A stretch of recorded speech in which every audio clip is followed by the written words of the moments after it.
अनुपालन का दिया निर्देश।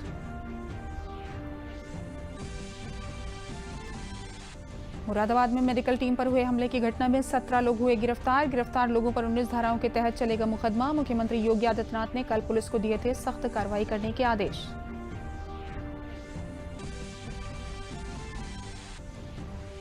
और प्रधानमंत्री गरीब कल्याण पैकेज के तहत धनराशि किसानों के खाते में पहुंचने के बाद प्रदेश भर में फसल कटाई में आई तेजी। वाराणसी, गाजीपुर समेत हर जगह किसानों को मिल रही हैं सहूलियतें। गेहूं खरीद में भी आई तेजी। नमस्कार, मैं हूं तरन्नुम रिजवी। अब समाचार विस्तार से। देश भर में कोरोना वायरस के कुल मामलों की संख्या हुई 12,380 और इनमें से 10,477 सक्रिय मामले हैं। अब तक 1,488 लोग ठीक होकर घर जा चुके हैं और 414 लोगों की मौत हुई है। स्वास्थ्य मंत्रालय के प्रवक्ता ने कहा कि कैबिनेट सचिव ने सभी मुख्य सचिवों, डीजीपी, स्वास्थ्य सचिवों, कलेक्टरों, एसपी, नगर आयुक्तों और सीएमओ के साथ एक वीडियो कॉन्फ्रेंस आयोजित की, जिसमें हॉटस्पॉट और क्षेत्र रणनीति के क्रियान्वयन पर चर्चा की गई। उन्होंने कहा कि जिलों को 3 कैटेगरी में बांटा जाएगा: हॉटस्पॉट जिले, नॉन हॉटस्पॉट जिले और ग्रीन जोन जिले। 170 जिले हॉटस्पॉट घोषित किए जाएंगे। नॉन हॉटस्पॉट जिले 207 हैं। पोटेंशियल हॉटस्पॉट्स हो सकते हैं, तो उससे पहले ही उनको रोका जाए। वह करीब 207 जिले हैं। इसके साथ ही तीसरा इशू इसमें यह है कि हमने उन्हें कहा है कि हॉटस्पॉट जिले जो हैं उनके लिए जहां पर भी डबलिंग रेट, यानी कि जहां पर केस के बढ़ने की गति काफी ज्यादा है, उनको भी हॉटस्पॉट्स में डिक्लेयर किया जाए। जिला लेवल पर, स्टेट लेवल पर इसकी एनालिसिस की जाए और उसके तहत उस पर कार्य किया जाए। अपनी प्रेस कॉन्फ्रेंस में उन्होंने बताया कि कोरोना के लिए देश में बफर जोन बनाया गया है। साथ ही कोरोना से बचाव कार्य में स्वास्थ्य टीम के साथ अन्य क्षेत्रों के लोग भी सहयोग करेंगे। वो गवर्नमेंट हो या प्राइवेट हो, उनको ओरिएंट किया जाएगा और वहां पर इन्फ्लुएंजा लाइक इलनेस या सीवियर रेस्पिरेटरी एक्यूट सिंड्रोम, जो उस टाइप के ब्रेथलेसनेस से रिलेटेड केसेस होंगे, उनकी भी टेस्टिंग की जाएगी। हमारी तैयार की गई ये स्पेशल टीम्स जो कि कंटेनमेंट जोन में काम करेंगी, वे सभी कॉन्टैक्ट्स को ट्रेस करेंगी और साथ ही हाउस टू हाउस विजिट भी करेंगी। इस टीम्स में हेल्थ स्टाफ के अलावा local revenue staff, local corporation staff और साथ ही जो हमारे वॉलंटियर्स हैं, जैसे कि रेड क्रॉस, एनएसएस, नेहरू युवा केंद्र, उन सब वॉलंटियर्स का भी इस्तेमाल किया जाएगा। हाउस टू हाउस सर्वे के द्वारा हम उस केस में, उस एरिया में जिसमें भी सर्वे होगा कंटेमिनेट एरिया में, उसमें फीवर, कफ और ब्रेथलेसनेस से रिलेटेड केसेस को आइडेंटिफाई करते हुए उन पर एज पर प्रोटोकॉल एक्शन लेंगे। गृह मंत्रालय के प्रवक्ता ने जानकारी दी कि आज गृह मंत्रालय ने कोविड-19 के लिए दिशा निर्देश जारी किए हैं। साथ ही उन्होंने बताया कि सरकार का यह आदेश है कि देश को संक्रमण से बचाने के लिए नियमों का सख्ती से पालन हो। औद्योगिक या वाणिज्यिक या और भी कार्य स्थल हैं, वर्क प्लेसेस हैं, वहां पे एक स्टैंडर्ड ऑपरेटिंग प्रोटोकॉल एसओपी जो सोशल डिस्टेंसिंग की दृष्टि से बनाया गया है और जो इन गाइडलाइंस के साथ संलग्न है, उसकी अनुपालना होना आवश्यक है। तो जो ये आज गृह मंत्रालय की गाइडलाइन है, इसका जो सार है वो ये है कि जो लॉकडाउन है वो जारी रहे। प्रदेश में कोरोना संक्रमित लोगों की संख्या बढ़कर 727 पहुंच गई है, जबकि 55 लोग ठीक हुए। कोरोना से अब तक 11 लोगों की मृत्यु हुई है। प्रदेश के 44 जिलों में कोरोना संक्रमण का असर है। इनमें से पीलीभीत कोरोना मुक्त हो गया है। अब तक कुल 10,661 लोगों को क्वारंटाइन में रखा गया है और प्रदेश में सैंपल की टेस्टिंग ने रफ्तार पकड़ी है और पिछले 24 घंटों में 2,437 सैंपल की टेस्टिंग हुई। अभी तक कुल 44 जनपद से संक्रमण के प्रकरण आए हैं। कुल संक्रमित लोगों की संख्या 727, 727। 44 में से एक जिला पीलीभीत, आप जानते हैं कि इस समय वहां कोई एक्टिव केस नहीं है। इनमें से 55 लोग उपचारित होकर डिस्चार्ज हो चुके हैं, ये वापस अपने घर जा चुके हैं। 11 लोगों की दुर्भाग्यपूर्ण मृत्यु हो गई है। हालांकि जैसा मैंने आपको पहले बताया कि सभी के साथ कोमॉर्बिडिटी या ओल्ड एज का संबंध रहा है। इस समय तक जो फैसिलिटी क्वारंटाइन में रखे गए हैं, जो पॉजिटिव या उनके कॉन्टैक्ट्स हैं या जो और लक्षणों के आधार पर रखे जाते हैं, वो नंबर है 10,661 10661। कल भी 2,433 सैंपल्स की टेस्टिंग हुई प्रदेश में। जैसा आपको मैं बार बार बता रहा हूं, लगातार बता रहा हूं, शुरू में हम 150, 200, 250 तक की टेस्टिंग कर रहे थे। ये बढ़ते हुए 800 पहुंचा, 1000 पहुंचा, और अब हम हर दिन 2000 से अधिक टेस्टिंग कर रहे हैं। कल भी 2,433 सैंपल्स टेस्ट किए गए और 2,400 से ज़्यादा सैंपल्स वहाँ भेजे भी गए, प्रयोगशालाओं में भेजे भी गए। कल शाम में सभी जनपदों को ये निर्देश दिए गए हैं कि अब उनको, यदि उनके यहाँ कोई भी केस नहीं है तो भी उनको कम से कम 20 सैंपल प्रतिदिन भेजने हैं, और जहाँ पर जो हॉटस्पॉट्स हैं या जहाँ ज़्यादा केसेस आए हैं उनको काफ़ी ज़्यादा संख्या में भेजने हैं।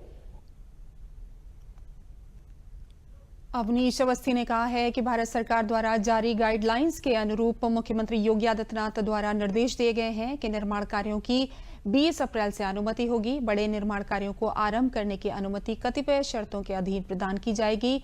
अवनीश अवस्थी ने कहा कि 2 चरणों में लॉकडाउन की कार्रवाई करनी है। पहले चरण में 3 मई तक लॉकडाउन के सख्त अनुपालन के निर्देश हैं। दूसरे चरण में 20 अप्रैल से कतिपय शर्तों के साथ कुछ सेक्टर्स में इकोनॉमिक एक्टिविटीज को बढ़ाने के लिए निर्देश दिए गए हैं। गेहूं क्रय का कार्य है, उसका प्रचार जरूर आप करें, जिससे हमारे कृषकों को, हमारे किसानों को, हमारे गेहूं के किसानों को विशेष रूप से इसका लाभ मिल सके। ऑनलाइन पढ़ाई की व्यवस्था, स्वास्थ्य विभाग और स्वास्थ्य विभाग में इमरजेंसी सेवाओं की व्यवस्था, निर्माण कार्य 20 तारीख से करने की व्यवस्था, उद्योग विभाग में जो अभी तक चल रहे हैं उनको आगे चलाने के लिए, और नए निर्माण कार्यों, नए उद्योगों को चलाने के लिए 20 तारीख की व्यवस्था, और विशेष रूप से जो अन्य निर्णय हैं, बैंकों से, स्टाम्प रजिस्ट्री से, कार्यालयों की व्यवस्था, पेट्रोल पंप की व्यवस्था, कोषागारों की व्यवस्था, मंडियों की व्यवस्था और पशु चिकित्सालयों को खोलने की व्यवस्था का निर्देश आज उन्होंने दिया है।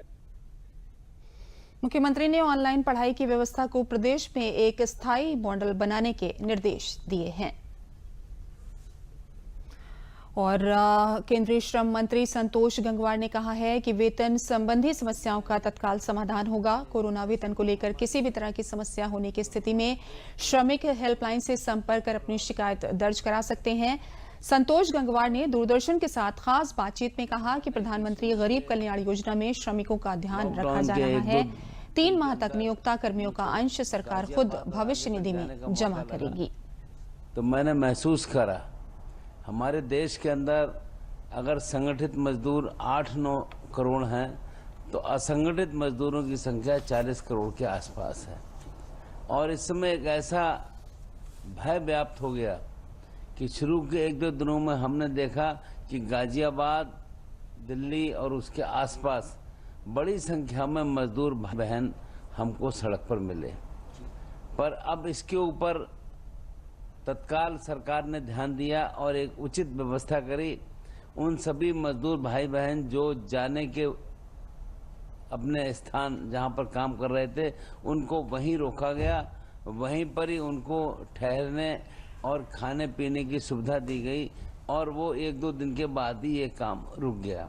पर ये बात सही है कि अब इसमें एक सही ढंग से कदम उठाए जा रहे हैं। मैं इसमें आपको बताना चाहूँगा कि सरकार ने इस संदर्भ में जो काम शुरू किए हैं, वे सारे संस्थान जहां पर 100 के आसपास मजदूर काम करते हैं और जिन मजदूरों का वेतन 15,000 रुपये मासिक है, उन सब के लिए सरकार ने एक तत्काल ये सुविधा दी है कि उनका चाहे मजदूर का अंश हो चाहे एम्प्लॉयर का अंश हो, ये 24% अंश जो है उनकी सैलरी का हिस्सा भारत सरकार देगी और उनको देना नहीं पड़ेगा। उनसे एक आर्थिक लाभ मजदूर को तत्काल पहुंचाने का जो काम किया है, एक उसका असर हो रहा है और इसमें मजदूर लाभ उठा रहे हैं। और मेरा मानना है कि इससे लगभग 1 करोड़ के आसपास मजदूर भाइयों ने लाभ उठाने का काम किया है। मुरादाबाद में पुलिस और स्वास्थ्य कर्मियों पर हमला करने के मामले में पुलिस ने बड़ी कार्रवाई की है। पुलिस ने 17 लोगों को गिरफ्तार किया है। गिरफ्तार किए गए लोगों में 10 पुरुष और 7 महिलाएं शामिल हैं। गिरफ्तार किए गए सभी लोगों पर 19 धाराओं के तहत मुकदमा चलेगा। पुलिस और स्वास्थ्य विभाग की टीम पर हमला उस वक्त हुआ जब दोनों टीम संयुक्त रूप से कोरोना वायरस के संदिग्ध मरीज को अस्पताल ले जाने के लिए पहुंचे थे। इस क्षेत्र के लोगों ने डॉक्टरों और मेडिकल स्टाफ और पुलिस की टीम पर स्थानीय लोगों ने हमला कर दिया, जिसमें डॉक्टर, पैरामेडिकल टीम और पुलिसकर्मी घायल हो गए। साथ ही भीड़ ने कई सरकारी वाहन भी क्षतिग्रस्त कर दिए थे, जिन पर बड़ी कार्रवाई करते हुए पुलिस ने 17 नामजद और 200 अज्ञात के खिलाफ लोक संपत्ति क्षति निवारण अधिनियम, आपदा प्रबंधन अधिनियम, महामारी अधिनियम, क्रिमिनल अमेंडमेंट लॉ की धाराओं में मुकदमा दर्ज किया है।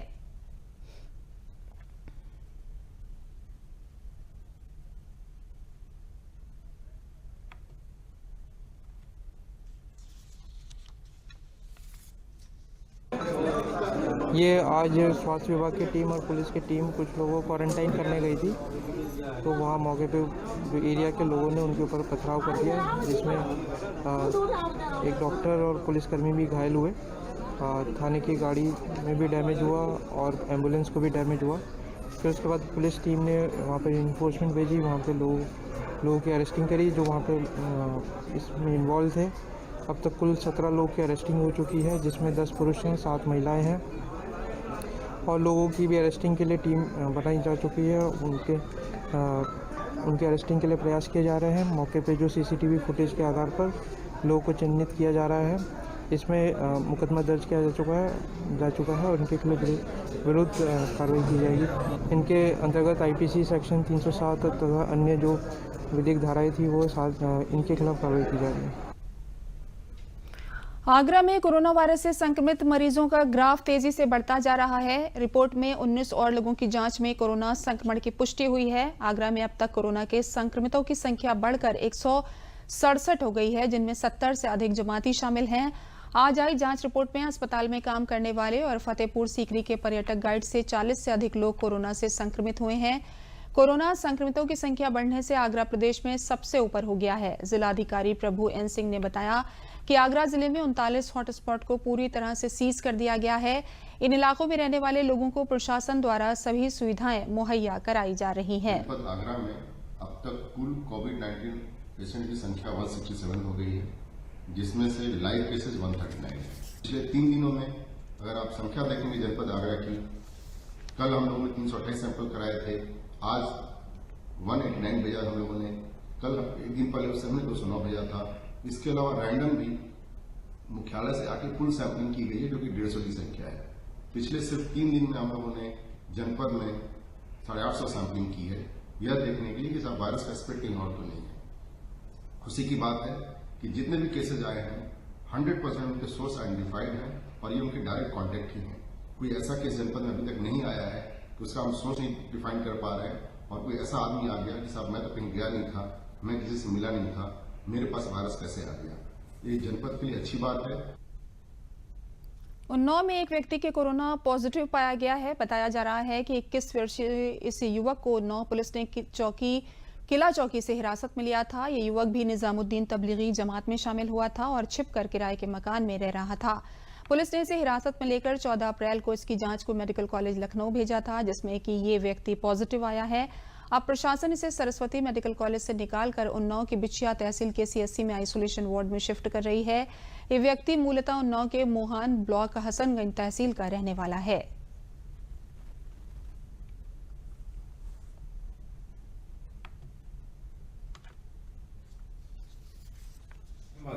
ये किला क्षेत्र में किसी कामरान के घर में किराएदार हैं। ये 29 से यहाँ पर उन्नाव शहर में आए हैं और इनकी 14 अप्रैल को सैंपल किया गया हमारे यहाँ से और इनकी रिपोर्ट आज आई है 10 बजे, जो कि पॉजिटिव मिली है और ये इसका बारे में है। देखिए, आप लोगों को पता है कि कोरोना पॉजिटिव जो केस मिलता है तो उसकी एक स्पेशल गाइडलाइन है और SOP है। उसी के अंतर्गत हम लोग 1 किलोमीटर का जो लगभग का परिधि है, जो बाउंड्री एरिया है, उसको हम लोग फ्रीज करेंगे, उसको सील करेंगे पूरा, और सीलिंग की कार्रवाई हो गई है और जो छोटी छोटी गलियां हैं उसको भी सील कराया जा रहा है। इसके अलावा जो मेडिकल टीम का काम है वो मेडिकल टीम अपना आके अब जाँच शुरू करेगी और सैनिटाइजेशन वर्क बहुत तेज़ी से शुरू किया जाएगा। प्रत्येक गली, प्रत्येक घर को, बाहर की दीवारों को, सबको सैनिटाइज किया जाएगा। आजमगढ़ में अन्नदाता कहे जाने वाला किसान इस समय लॉकडाउन में उनके चेहरे पर खुशी छा गई जब उनके मोबाइल में मैसेज पीएम किसान निधि का 2000 की राशि आई। आजमगढ़ जिले के पलहनी विकासखंड अंतर्गत सादी की सराय गांव के रहने वाले विजय बहादुर सिंह ने बताया कि उनके खाते में जो 2000 रुपए आए हैं उससे खेती में रुके हुए कामों में बहुत ही मदद मिलेगी। इसी गाँव के लघु सीमांत किसान जो अपने घर पर चने और गेहूं की मड़ाई कर रहे थे, उन्होंने बताया कि प्रधानमंत्री किसान निधि के तहत जो धनराशि मिली है इससे खेती का कार्य करने के साथ ही दूसरी जगह भी इसका प्रयोग कर सकते हैं।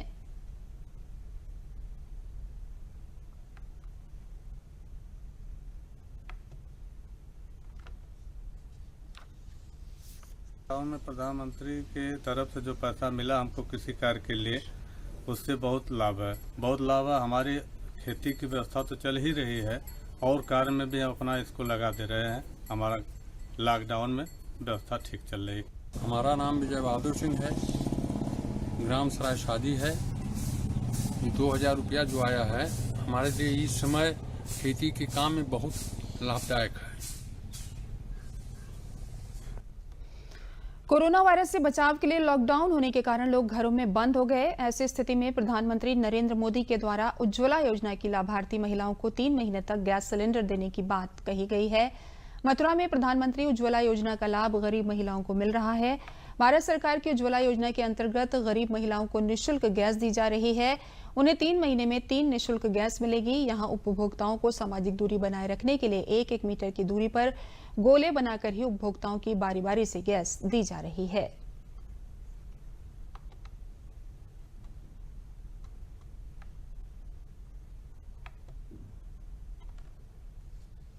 हमारे आदमी काम वाम चल रहा है कोरोना की वजह से, तो इसलिए बहुत अच्छा लाभ मिला।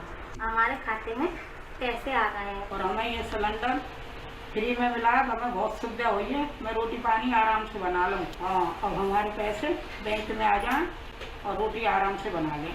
गरीब लोगों को बहुत लाभ दिया है, जिससे क्या है खाते में पैसे जा रहे हैं उन लोगों के, उसका वो फ़ायदा उठा रहे हैं। गैस के पैसे निकालने के लिए पैसे निकाल करके अपना जो है वो लेकर के आ रहे हैं, फिर वो हॉकरों को दे रहे हैं, फिर उसको फ्री सिलेंडर मिल रहा है, उसका बहुत लाभ उठा रहे हैं वो। कोरोना संक्रमण की वजह से जारी लॉकडाउन के दौरान बरेली के ग्रामीण क्षेत्रों में उचित दर दुकानों पर सामाजिक दूरी के नियम का अनुपालन सुनिश्चित कराते हुए गरीब परिवारों और मजदूरों को निःशुल्क राशन वितरण किया जा रहा है। सरकार से निःशुल्क राशन पाकर ग्रामीण मजदूर खुश हैं, सरकार की तारीफ कर रहे हैं और उन्होंने उम्मीद जताई है कि अब उनके बच्चे भूखे नहीं रहेंगे।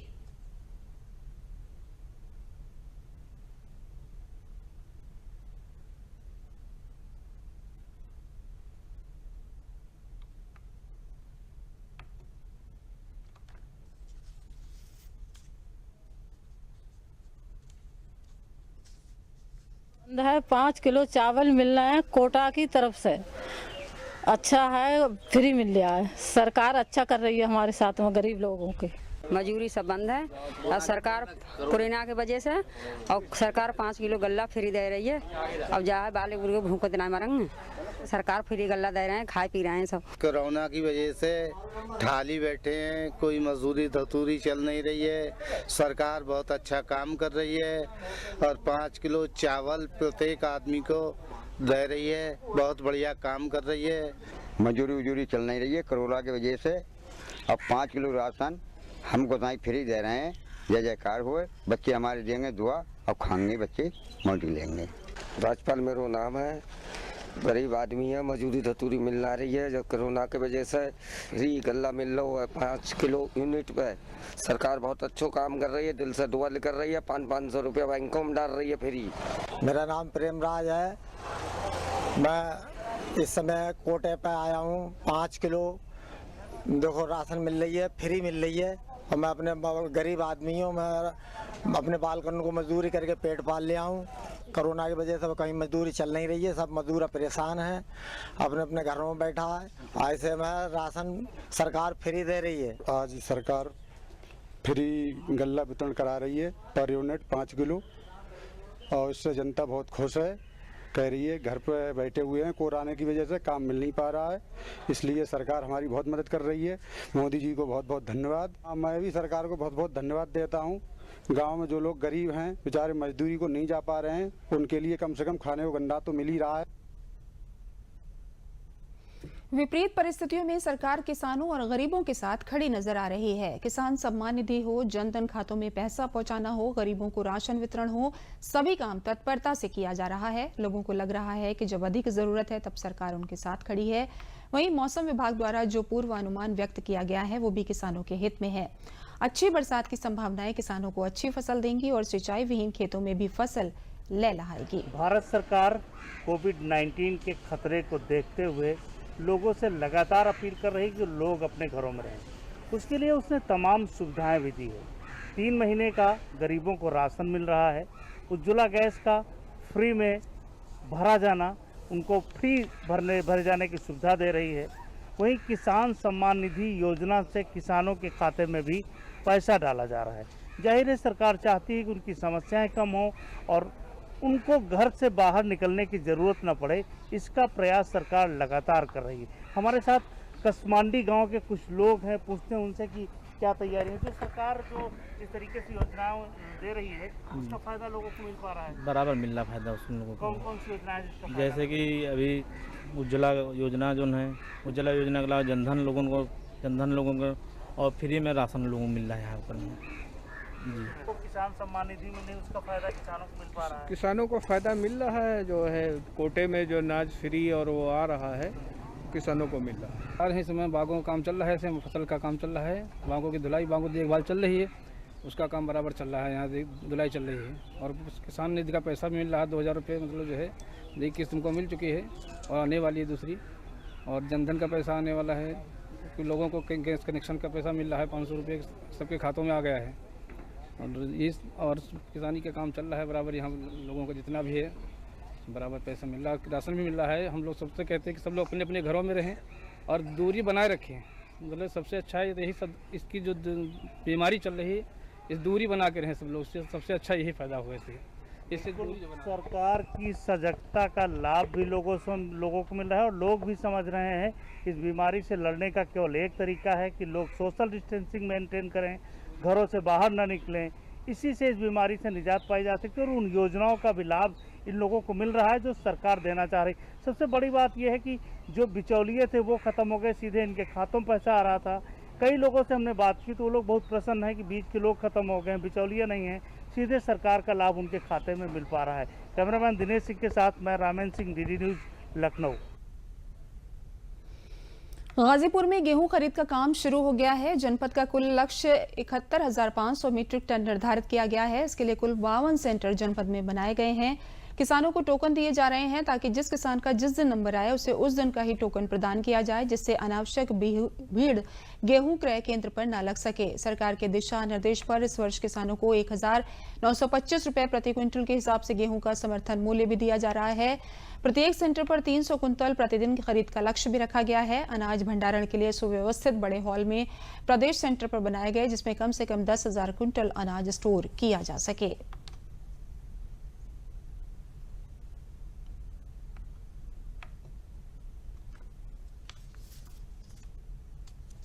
हम लोगों के ऐसा कोई निर्देश जो क्रय मार्केटिंग के हैं या अन्य क्रय एजेंसियाँ हैं, उनके लिए ऐसा कोई दिशा निर्देश अभी लिखित आया नहीं। भविष्य में जो है आने की संभावना है, एफपीओ के लिए ये दिया गया। वाराणसी के किसानों ने गेहूं कटाई का कार्य शुरू कर दिया है और कटाई के दौरान किसानों द्वारा कोरोना संक्रमण से बचाव के लिए 1 से 1.5 मीटर की दूरी बनाकर और मुंह को ढककर ही कटाई का कार्य कर रहे हैं, ताकि समय से इसकी मड़ाई और थ्रेशरिंग होकर इसे क्रय केंद्रों तक भेजा जा सके।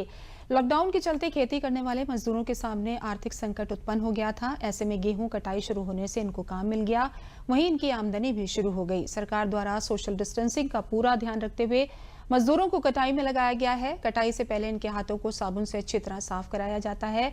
वहीं गेहूं कटाई करने वाले मजदूरों ने कहा कि लॉकडाउन के चलते हम आर्थिक तंगी से जूझ रहे थे, ऐसे में गेहूं कटाई से हमें बहुत मदद मिलेगी।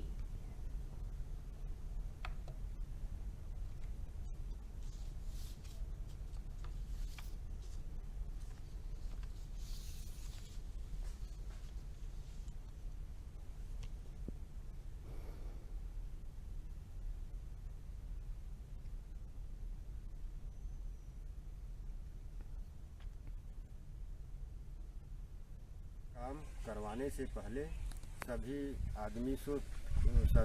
आदमी को काम करने से पहले साबुन से हाथ धुलाता हूँ, उसके बाद काम पर भेजता हूँ। काम पर आने के बाद भी साबुन से हाथ धुलाता हूँ और लॉकडाउन सोशल डिस्टेंसिंग का ध्यान रखते हुए मैं काम करवाता हूँ। हमारे देश के अन्नदाता किसान कोरोना जैसी घातक बीमारी से बचाव करने के लिए खेतों में गेहूं की फसल की कटाई करते समय उचित दूरी बनाकर अपने चेहरे को गमछा से ढककर कार्य कर रहे हैं। जनपद एटा में गेहूं की फसल की कटाई व मड़ाई लगभग 50% हो चुकी है। किसान सुबह और शाम के समय खेतों में काम कर रहे हैं, जिससे गेहूं की फसल उनके घर तक पहुंचे और बाजार में बेच सकें। इस काम के दौरान किसान सोशल डिस्टेंस बनाकर गेहूं की फसल की कटाई कर रहे हैं, ताकि काम के साथ साथ सरकार की गाइडलाइंस का पालन भी हो और कोरोना के खतरे से बचा जा सके।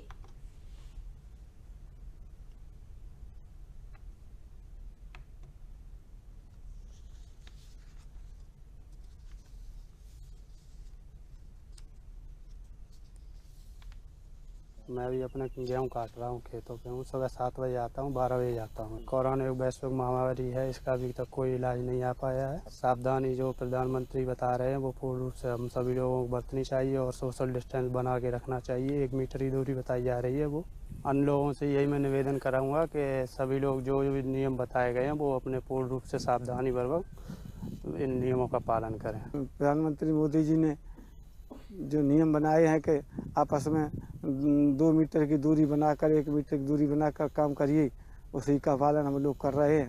2 मीटर की दूरी से बैठकर काम करते हैं। कोरोना वैश्विक तौर पे महामारी है, पूरे विश्व में फैली हुई है, इसलिए हमारे मोदी जी ने, प्रधानमंत्री जी ने लॉकडाउन कर रखा है, तो हम लोग उसका पालन कर रहे हैं, दूरी बना के अपना काम कर रहे हैं। सामाजिक दूरी बनाकर कार्य कर रहे हैं। जो सरकार द्वारा नियम दिए गए हैं उनका पालन कर रहे हैं और लोगों को इसका पालन करना चाहिए। प्रदेश के वित्त संसदीय कार्य एवं चिकित्सा शिक्षा मंत्री सुरेश खन्ना ने लखनऊ के गोमती नगर विस्तार स्थित कम्युनिटी किचन का निरीक्षण किया। इस मौके पर सुरेश खन्ना ने कहा कि कोई भूखा न रहे, इसे प्राथमिकता दी गई है। उन्होंने इस अभियान में जुड़कर सहयोग देने वाली संस्थाओं का भी आभार व्यक्त किया कि इस आपातकाल में सरकार के प्रयास के साथ साथ लोग सहयोग करके कम्युनिटी किचन जैसे अभियान को आगे बढ़ा रहे हैं। सुरेश खन्ना ने कहा कि इस आपातकाल में जनता की सेवा में जुड़े चिकित्सक, पुलिस या अन्य कर्मचारियों के साथ किसी भी प्रकार के दुर्व्यवहार को सरकार बर्दाश्त नहीं करेगी।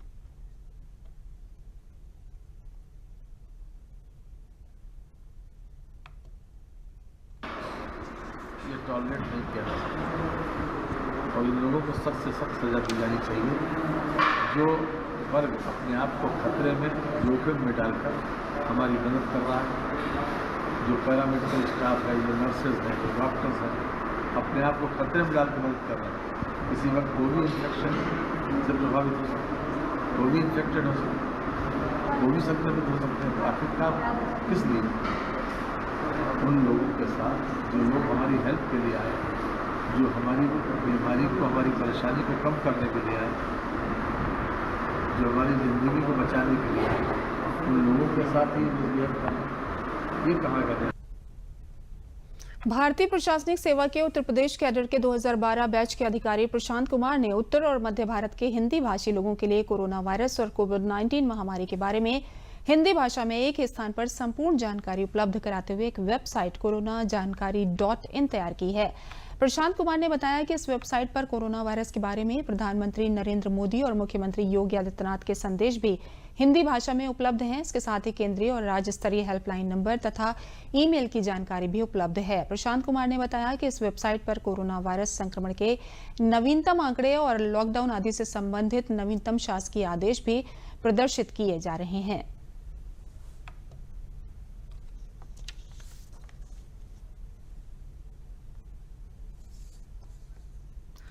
लॉकडाउन पीरियड में गरीब मजदूरों को कोई दिक्कत न हो, इसके लिए सरकार ने गरीब मजदूरों को 1-1 हजार रुपए की धनराशि आवंटित की है। इन पैसों को निकालने के लिए बैंकों में भीड़ जमा होने लगी थी, जिसे देखते हुए सरकार ने डाक विभाग के डाकिये के द्वारा पैसा घर में ही उपलब्ध कराने की योजना बनाई, जिसका फायदा देखने को मिला। रायबरेली में इस योजना के तहत 1 अप्रैल से लोगों को घर में ही पैसा उपलब्ध हो रहा है। अब तक यहाँ 90 लाख से अधिक पैसा बैंक उपभोक्ताओं को उनके घर पर ही दिया जा चुका है। उत्तर प्रदेश में रायबरेली दूसरे स्थान पर है, जिसने लॉकडाउन पीरियड में इतना अधिक पेमेंट घर पर उपलब्ध कराया है।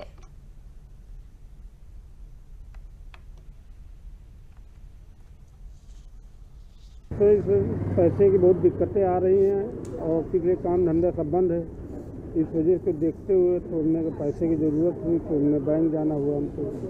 तो इस वजह से सरकार की बहुत सुविधाएं हैं कि हमारा जो है पैसा जो है घर बैठे हमको डाक द्वारा मिल रहा है। हाँ, ये पोस्ट ऑफिस का AEPS के माध्यम से भुगतान सेवा चल रही हमारी है। वैसे रायबरेली जनपद में हमारा 1 अप्रैल से ये सुविधा दी जा रही है। शहरी क्षेत्र में हमारा भी 13 तारीख को यहाँ पे इनॉग्रेशन हुआ था।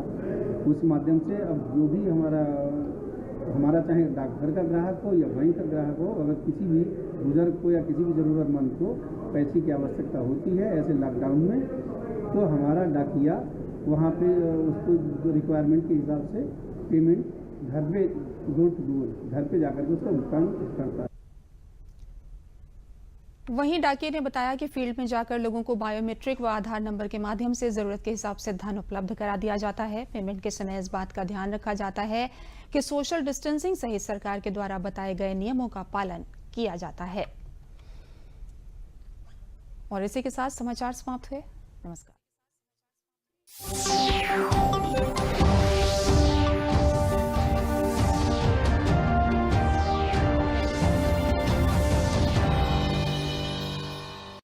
With 903 rating points, is 34 points behind Smith. 900.